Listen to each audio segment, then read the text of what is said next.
Friends, இன்றைக்கி நம்ம mutton வறுவல் எப்படி பண்ணுறது அப்படின்னு பார்க்கலாம்.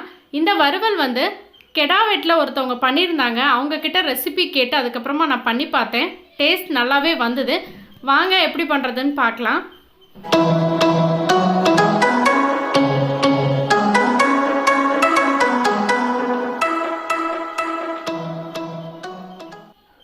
இதுக்கு முதல்ல வந்து கடாயில் கொஞ்சமாக கல்லெண்ணெய் விட்டுக்கோங்க.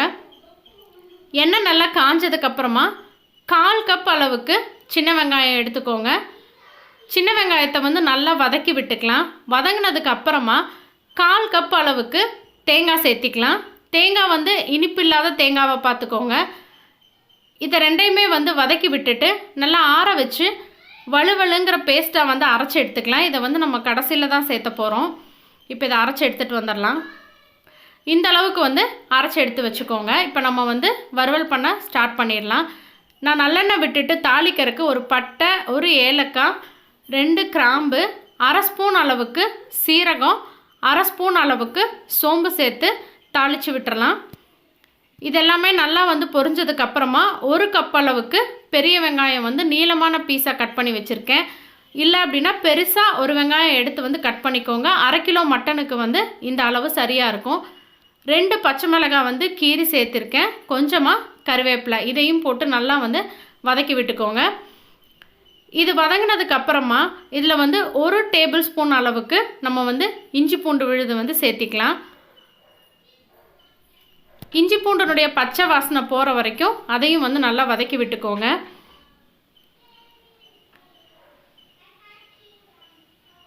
இஞ்சி போட்டதும் லைட்டாக வந்து அடியில் பிடிக்கிற மாதிரி இருக்கும். நம்ம தக்காளி போட்டு மட்டன்லாம் போடும்பொழுது உங்களுக்கு வந்து சரியாகிடும்.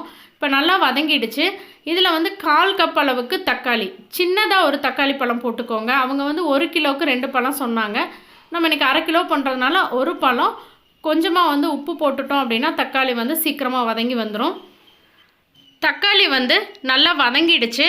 இதில் வந்து 1/2 கிலோ அளவுக்கு மட்டன் நான் ஏற்கனவே வந்து மஞ்சள் தூள், கொஞ்சமாக இஞ்சி பூண்டு விழுது சேர்த்து குக்கரில் வந்து ஒரு 4-5 விசில் விட்டு எடுத்து வச்சுருக்கேன். 3/4 வாசி வந்து இது வெந்திருக்கு. இதையும் போட்டு நல்லா வந்து வெங்காயம், தக்காளி, அந்த பச்சை மிளகாய் எல்லாம் கலந்து வர மாதிரி ஒரு 5 நிமிஷம் பரட்டி விட்டுக்கலாம். அதுக்கப்புறமா இதில் வந்து சக்தி மட்டன் மசாலான்னு கடையில் வந்து உங்களுக்கு மசாலா பாக்கெட் கிடைக்கும் இல்லைங்களா, அதில் வந்து 1/2 டேபிள் ஸ்பூன் அளவுக்கு சேர்த்திக்கோங்க. இதில் வந்து சக்தி சிக்கன் மசாலா வந்து 1 டீஸ்பூன் அளவுக்கு சேர்த்திக்கோங்க.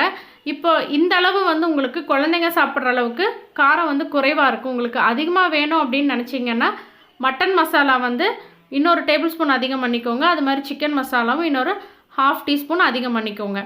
இதில் வந்து 1/4 ஸ்பூன் அளவுக்கு நம்ம வந்து மஞ்சள் தூள் சேர்த்திக்கலாம். இது எல்லாமே வந்து மசாலா வந்து நல்லா மட்டனில் வந்து கோட் ஆகிற மாதிரி பரட்டி விட்டுக்கலாம். ஒரு 2-3 நிமிஷத்துக்கு அப்புறமா தேவையான அளவுக்கு வந்து தண்ணி சேர்த்திட்டு இதில் வந்து உப்பு போட்டுட்டு நம்ம வந்து மூடி போட்டு வத்துற வரைக்கும் குக் பண்ணி எடுத்துக்கலாம். இந்த ரெசிபி வந்து ரொம்பவே ஈஸியாகவும் இருக்கும். பேச்சுலர் செய்கிறதுக்கும் வந்து நம்ம கடை மசால் பொடி 2 தான் யூஸ் பண்ணுறோம். அதனால் வந்து ஈஸியாகவும் செய்யலாம். டேஸ்ட்டும் வந்து நல்லா வந்துச்சு. இப்போ வந்து தண்ணி ஊற்றி மூடி வச்சதுக்கப்புறமா இப்போ பாருங்கள், இந்த அளவுக்கு வந்து நம்மளுக்கு வெந்து வந்திருக்கு. மட்டன் ஏற்கனவே 3/4 வாசி வெந்தது தான். இப்போ இந்த ஸ்டேஜில் வந்து நம்ம அரைச்சி வச்ச தேங்காய், வெங்காய விழுதை வந்து சேர்த்திக்கலாம்.